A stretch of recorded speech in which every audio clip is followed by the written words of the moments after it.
Vous savez les moments dans votre vie où vous vous asseyez, le regard dans le vide, que vous vous dites « Ah, si j'avais su ». C'est un de ces moments que j'ai traversé récemment. Et comme j'ai beaucoup de contenu à produire, je me suis dit « Tiens, je vais en faire une vidéo ». Pourquoi gaspiller mes pensées? D'autant plus que vous, ça peut vous servir à éviter les erreurs que j'ai commises et ainsi mettre un coup d'accélérateur à votre projet d'entreprise. Donc voilà, cette chose que je ferais si je devais reprendre mon aventure entrepreneuriale à zéro. Salut, c'est Josiane, je suis entrepreneur. J'ai créé Iwalewa, la marque de cosmétiques Made in Africa. Ici, je partage mon parcours afin de bâtir une communauté où nous pourrons évoluer tous ensemble en productivité, self-esteem et business.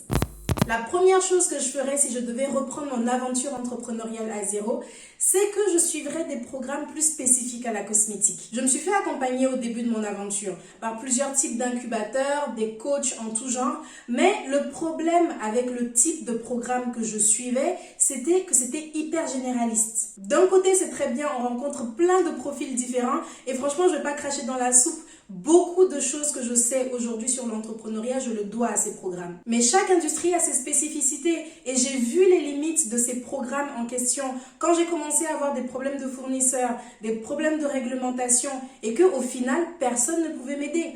Personne ne pouvait me dire si oui ou non ce que je faisais c'était bien. Tout simplement parce que personne ne savait. L'industrie de la cosmétique est incontestablement assez fermée. L'information n'y est pas aussi vulgarisée que dans d'autres domaines, je trouve. Et on s'y perd facilement. D'ailleurs, si c'est un peu votre cas, que vous traversez un moment d'égarement parce que vous voulez lancer votre marque de cosmétiques mais ne savez absolument pas comment faire, je vous invite à la masterclass 100% gratuite que je donne sur comment créer sa marque de cosmétiques. Elle se fera sous forme d'une conférence Zoom d'1 heure à 1h30 où je me filmerai et je vous exposerai quelles sont les étapes et surtout dans quel ordre les franchir pour lancer votre projet. Ce sera également l'occasion de me poser des questions en direct. La date de la masterclass s'affiche à l'écran et le lien pour réserver votre place se trouve en barre de description.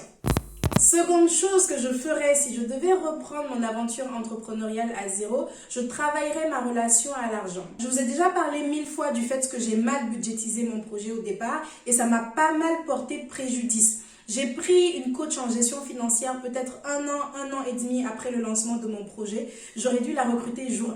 Mais encore plus que la gestion financière, si vraiment mon aventure entrepreneuriale était à reprendre de zéro, je me renseignerais sur le fonctionnement de l'argent même. Sérieux, j'ai découvert que l'année dernière que notre état émotionnel et nos croyances limitantes jouaient un rôle majeur et déterminant dans l'argent qu'on gagnait.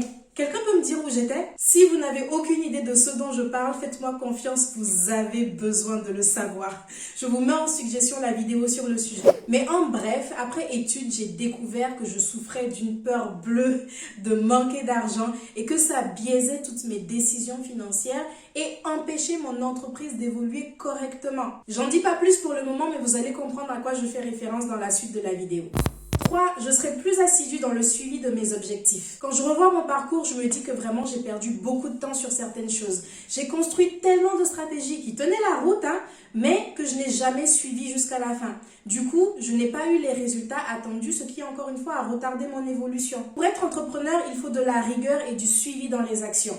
Mais ce n'est pas toujours évident parce qu'au départ, vous vous battez contre la procrastination, vous vous battez contre les doutes, contre votre mauvaise organisation, peut-être parce que vous n'avez pas encore trouvé votre équilibre ou bien parce que vous ne savez pas bien cadrer votre temps. Donc c'est un cap à passer, il faut apprendre, mais l'organisation, la productivité, ce sont peut-être des notions que j'ai un peu négligées au départ. Après, ce que je me suis posé récemment comme question en regardant une certaine vidéo YouTube, c'est est-ce que c'est vraiment les bonnes techniques d'organisation qui me manquaient ou bien au fond, je manquais tellement de confiance en moi et en mon succès que je m'auto-sabotais. Je travaillais beaucoup, mais pas de façon efficace, pas de façon à réellement réussir. Je savais ce qu'il fallait faire et je faisais le contraire. Et vous savez, ça arrive souvent. Si votre subconscient est convaincu que vous allez échouer, il vous fait faire tout ce qu'il faut pour votre échec. De bonnes actions ne peuvent pas découler d'un mauvais état d'esprit. D'où l'importance de travailler son mindset. On en revient toujours à ça, c'est tellement la base. Du coup, autre chose que j'aurais fait différemment, ça aurait été de prendre encore plus sérieusement le développement personnel ou de m'éduquer encore plus tôt sur le sujet. Limite, faire ça en premier, quoi. 4, je déléguerai beaucoup plus. Je sais pas combien de temps j'ai perdu à vouloir faire des choses que je ne savais absolument pas faire et que je ne devais absolument pas faire, et combien d'argent j'ai perdu à vouloir ensuite rattraper toutes les bêtises que j'avais faites en essayant de faire toute seule. Vouloir économiser à tout prix coûte tellement cher. Je vous dis même pas. Et pourquoi je voulais absolument économiser à tout prix et que je finissais par faire des bêtises? Tout simplement parce que j'avais la peur de manquer d'argent. Vous avez là une illustration parfaite de ce que je vous disais en point 2. Moi, j'ai pris une décision en 2022. L'administratif, c'est pas pour moi. Je refuse de le faire si ça me prend plus de 2 minutes 30 et que c'est associé au mot URSSAF, impôt, cotisation sociale ou quoi que ce soit d'autre du même genre. Maintenant, selon la galère à laquelle je fais face, je fais appel soit à Legal Start, soit mon cabinet comptable Doux, ou alors un freelance que je vais trouver sur Malte ou par bouche à oreille. Mais il y a des choses que je fais plus, c'est fini. 5. J'oserais construire une entreprise selon mes termes. Il y a beaucoup de choses que je faisais à l'époque juste par suivisme ou juste en fonction de comment les gens allaient me voir. Quand j'étais dans les incubateurs, tout le monde parlait de levée de fonds. C'était le truc à faire. Donc moi, j'étais en mode de levée de fonds absolument après 3 ans. Tout le monde prenait des bureaux physiques très tôt. Donc je me disais, vas-y, c'est ça le succès. Je vais aller bosser dans plein d'espaces de coworking en tout genre. Et je faisais ça pour tellement de choses. Honnêtement, aujourd'hui même, je pourrais pas vous dire si certaines décisions que je prends, ça vient vraiment de moi et de ma conception du succès, ou alors ça vient de comment est-ce que je veux apparaître et à quel groupe de personnes je veux me sentir appartenir. En vrai, le succès est tellement pluriel. Moi, je l'ai découvert sur YouTube où je vois plusieurs types d'entrepreneurs qui ont des fonctionnements totalement différents, mais ça marche quand même. L'important vraiment est de toujours faire ce qui vous rend heureux. 6. Je dédramatiserai. Je dédramatiserai mes problèmes, je dédramatiserai mes erreurs. J'ai eu énormément de problèmes de culpabilité au début de mon aventure et ça m'a bouffé beaucoup trop de temps et beaucoup trop d'énergie. Je fais une pause ce week-end. Je culpabilise après comme pas possible parce que je me dis que j'ai pas assez travaillé et que je mets en péril le succès de mon entreprise. Alors que pas du tout. Je me trompe de façon de procéder parce que je ne sais pas tout, mais voilà, je vais culpabiliser et ça me prend tellement d'énergie que je me sens littéralement physiquement fatiguée. J'y pense tous les jours, donc je suis pas concentrée sur les choses qu'il me reste à faire, donc je fais encore plus d'erreurs et ça me porte encore plus préjudice. Mais c'est ça la vie d'entrepreneur. Quand on fait des erreurs, on se sent hyper coupable parce qu'on se dit mais c'est pas possible quoi. Qui d'autre que moi aurait été assez con pour faire ça? Puis quand vous allez parler à d'autres entrepreneurs, vous vous rendez compte qu'ils ont fait exactement la même chose que vous.